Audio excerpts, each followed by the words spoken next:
Coucou, bonjour les lumières, j'espère que vous allez très très bien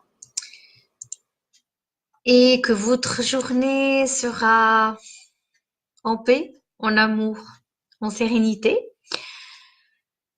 J'espère que vos projets seront parfaits et que vous êtes en train d'avancer dans votre vie en merveille.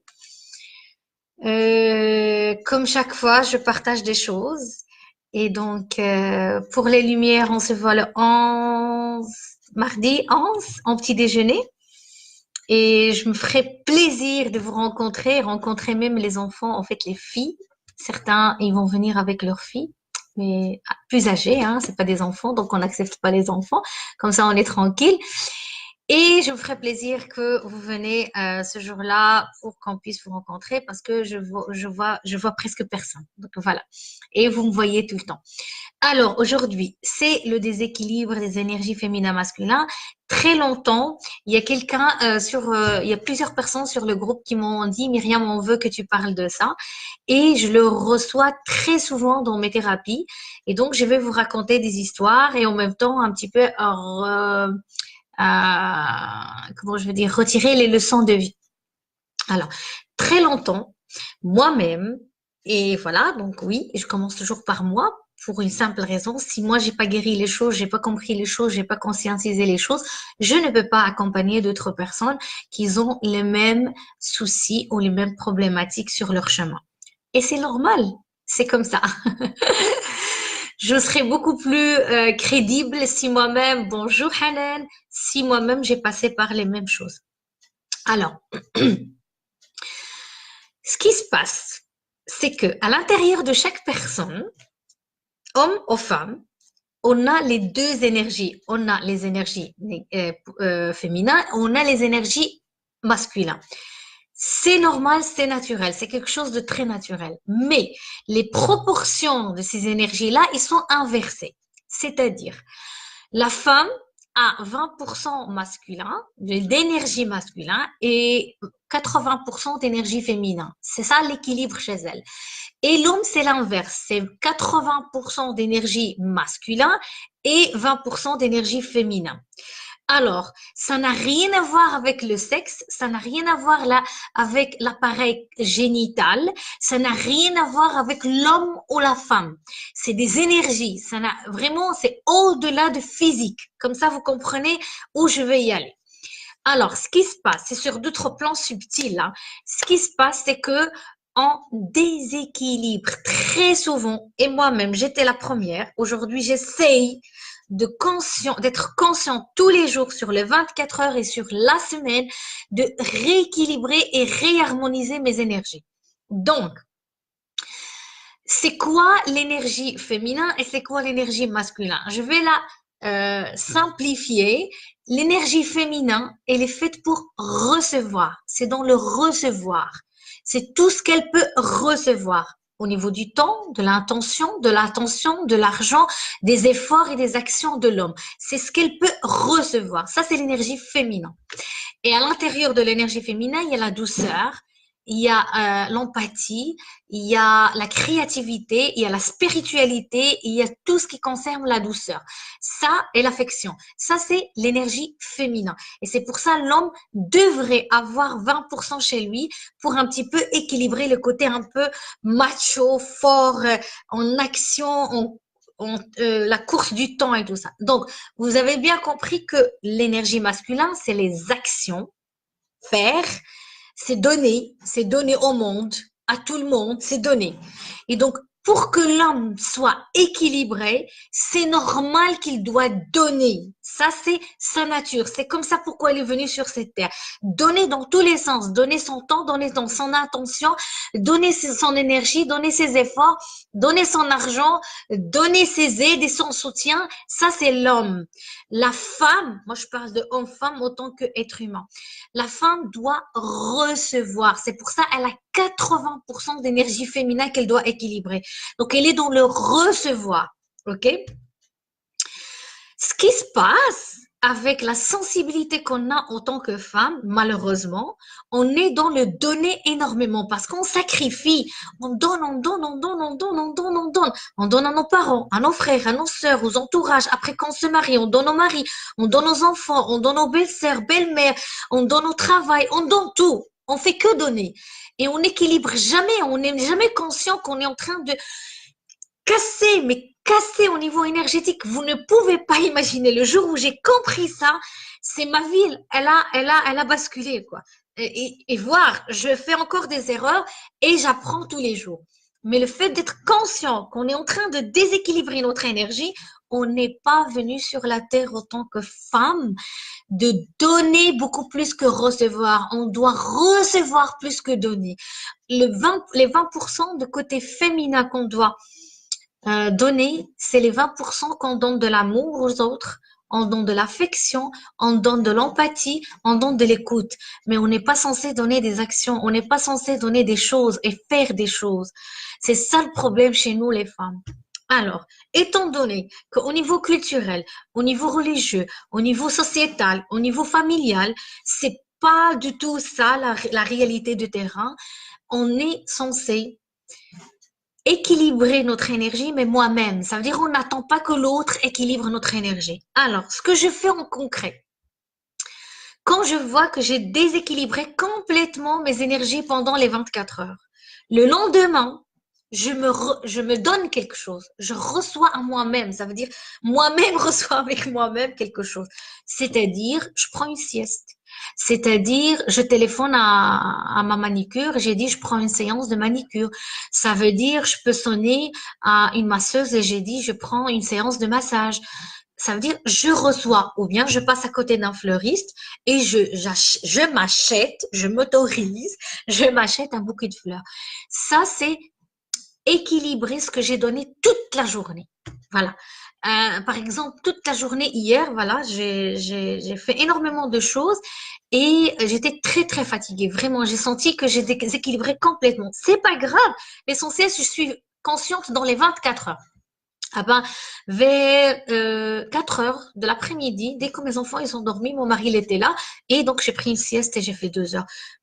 J'ai pas pensé, est-ce que je vais encore dormir le soir? Est-ce que je vais décaler mon horaire, mon sommeil le soir? J'ai pas pensé. Je voulais, j'ai tenté pour cette sieste et j'ai fait cette sieste et j'ai profité de cette sieste.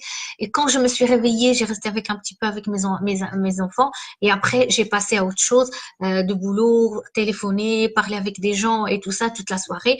Et j'étais très bien. J'ai dormi à 1 heure du matin, mais c'était parfait pour moi. Vous voyez à quel point ça c'est une chose. Alors, les exemples que j'ai. Il y a 2 semaines, j'ai reçu une dame qui a 3 enfants, 3 garçons. Et ça se passe très souvent dans les familles où il y a des garçons, beaucoup plus que les familles où il y a des filles, parce qu'on a tendance à faire l'autorité sur les filles et vu qu'ils sont très sensibles, ils ont peur, ah ben ils font ce qu'on leur demande de faire. Mais par contre, les garçons, non, ça se passe pas comme ça.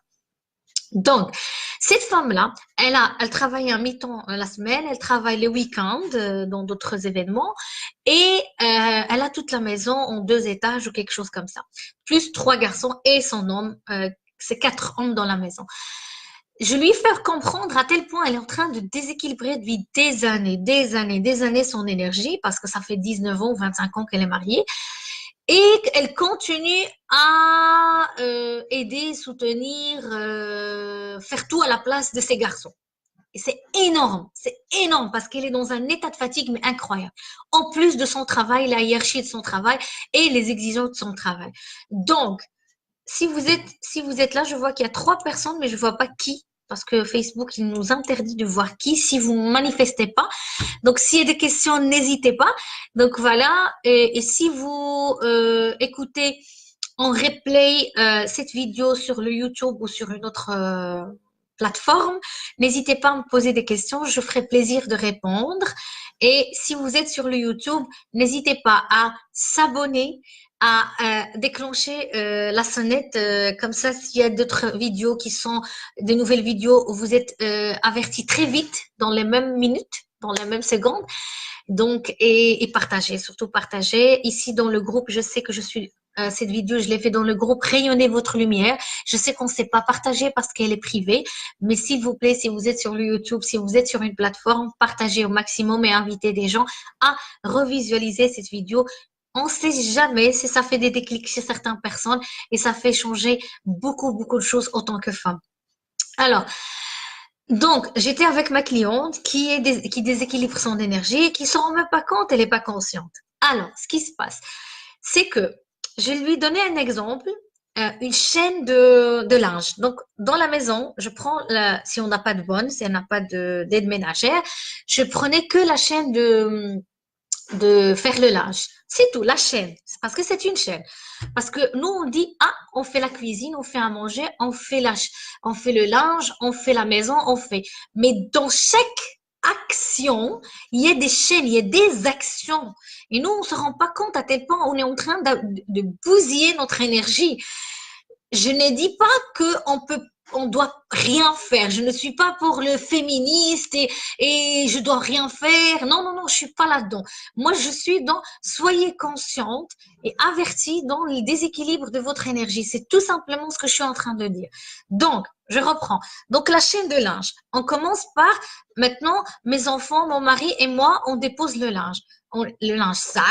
Enfin, on le dépose où? Alors, je lui ai demandé, qu'est-ce que tu fais? Elle m'a dit, je tourne dans les chambres et je range les linges dans chaque chambre, par terre, au-dessus du lit, dans les armoires et tout ça. J'ai dit, quoi? Ok, ça, c'est la première étape. Imagine-toi ce qu'elle fait, cette dame.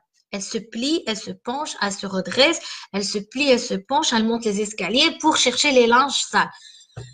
Un enfant de 1 an, s'il a bien, si on lui a bien compris l'endroit de linge sale, et surtout c'est les bas qui sont séparés, le blanc avec les couleurs, il est capable d'aller jusqu'à la salle de bain ou l'endroit où il y a le débarras ou je ne sais pas moi, où il y a les bacs et il est capable de mettre son linge sale dans le bac. C'est un enfant de 1 an. Imaginez-vous si vous avez des enfants de 6, 7, 10 ans, des hommes de 40 ans. Donc, je suis désolée, ça c'est le moindre de choses. Ça c'est une tâche de moi, mais en même temps, ça rééquilibre tout doucement son énergie. Elle s'est pas rendue compte à tel point, elle déséquilibre son énergie et à tel point, elle fournit un énorme effort pour rien. Voilà, ça c'est la première étape. Deuxième étape, c'est elle qui fait la machine. C'est normal, parce que c'est elle qui cherche le linge, elle fait la machine. Encore l'étape suivante, la machine elle tourne, après elle s'arrête, qui sort le linge, elle dépose dans le panier. Après, qui tend le linge, ou bien qui le met dans le séchoir. Après, qui repasse. Après, qui plie les vêtements. Après, qui remet les vêtements dans les armoires et les endroits adéquats. Regardez dans le seul tâche que ça s'appelle le linge, regardez combien de tâches on peut déléguer, on peut faire travailler notre famille parce que je suis désolée, on n'habite pas dans un hôtel, on habite dans une maison qui, sur le même toit, une famille qui a des besoins, qui a des choses ensemble, en commun.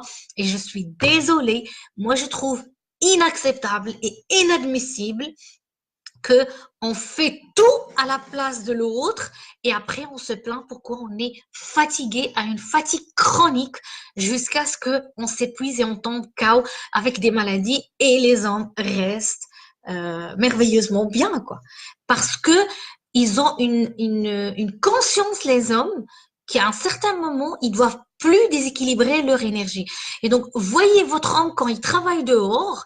Et ça, c'est une leçon de vie. Je ne le dis pas pour dénigrer ou pour stigmatiser ou pour juger l'homme. Aucunement. Je suis là pour dire quelle belle leçon les hommes nous donnent aujourd'hui parce que dès qu'ils travaillent dehors, ils rentrent chez lui et ils lèvent les pieds et c'est bon. Et c'est la femme qui dépose à manger, c'est la femme qui fait à manger, c'est la femme qui range la maison, c'est la femme qui range jusqu'à 1 heure du matin en train de ranger plein de choses. Est-ce que vous trouvez ça logique? Même lui, il sait pas qu'il est en train de déséquilibrer son énergie parce qu'il n'est pas dans le donné. Je comprends qu'un homme, il travaille à l'extérieur, mais quand il rentre, il peut donner des câlins à sa femme, il peut donner des bras, il la prend dans les bras, il peut donner et transmettre des mots qui sont doux, il peut prendre ses enfants dans les bras, il peut donner différemment. C'est pas des actions physiques lourdes, mais il peut donner de l'amour, de l'affection et de la tendresse. Donc, est-ce que si vous êtes d'accord ou pas, dites-moi sur les messages, est-ce que vous vivez dans les mêmes situations? Est-ce que c'est logique ce que je dis? Est-ce que ça vous parle ce que je dis? Parce que franchement, on est en train de déséquilibrer notre énergie, mais on ne se rend pas à quel point. Et moi, je trouve que c'est pas normal. Voilà. Donc, ça, c'est une petite chose pour le déséquilibre énergie féminin-masculin, mais c'est énorme le sujet.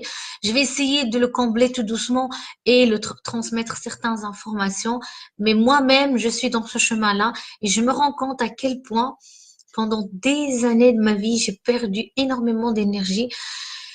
Et même la manière aujourd'hui dont j'essaie de faire les choses, je les fais en douceur. Donc, j'essaie de ne pas courir, j'essaie de ne pas stresser, j'essaie de ne pas crier, j'essaye. Hein. Ce n'est pas évident tous les jours, les situations de la vie, mais j'essaie d'accepter les choses comme ils sont et surtout ma manière physique de faire les choses, j'essaie de prendre beaucoup du temps, de travailler moins, de refuser des thérapies, de refuser des contrats, parce que quand je sens que je suis saturée, je ne cherche pas plus d'argent, je ne cherche pas plus de visibilité ou réputation ou un sommet de je ne sais pas quoi. J'en peux plus, c'est bon. Donc tout ça, à la fin, ça vaut rien du tout. Et c'est que ma santé et mes énergies, mes corps subtils qui sont en train de se déséquilibrer. Et j'ai été comme ça auparavant dans l'association Topaz, pour celles qui me connaissent, et j'ai tombé malade avec 3 maladies graves. Donc, je remercie l'univers, je remercie Dieu pour cette guérison, pour cette prise de conscience. Et depuis 3 ans, je suis dans un autre mode, et donc j'essaie d'équilibrer au maximum les choses. Et donc, j'essaie. Donc, je prends l'initiative, je suis disciplinée et je peux tomber comme tous les êtres humains, mais j'apprends de mes mentors, j'apprends de mes thérapeutes, j'apprends de mes gens qui sont dans mes vibrations comme moi, que à un certain moment, on est censé équilibrer tout ça. Voilà. Donc, si vous avez des questions, n'hésitez pas à me les poser. Je rappelle, si vous êtes sur le YouTube, n'hésitez pas à s'abonner parce qu'à un certain moment, il y a des vidéos qui passent très vite et à l'instant T sur le YouTube. N'hésitez pas à partager les vidéos, n'hésitez pas à inviter les gens pour qu'ils puissent aussi bénéficier de ces informations-là. Comme ça, on va faire un égrégore de conscience et que plusieurs personnes pensent la même chose que nous et on va s'élever de plus en plus. Et donc, voilà. Donc, je vous aime énormément. Prenez beaucoup soin de vous, les femmes. On est venu sur cette terre s'honorer avec cette... bonjour Jamila, bonjour Nawal. On est venu sur cette terre recevoir plus que donner. Et on n'est pas censé donner au-delà de notre limite et notre seuil de limite. On n'est même pas censé arriver au seuil de limite et de souffrance et de sacrifice parce qu'on est censé recevoir et pas donner. Voilà, je vous aime. Je vous souhaite le bonheur et la paix dans votre vie.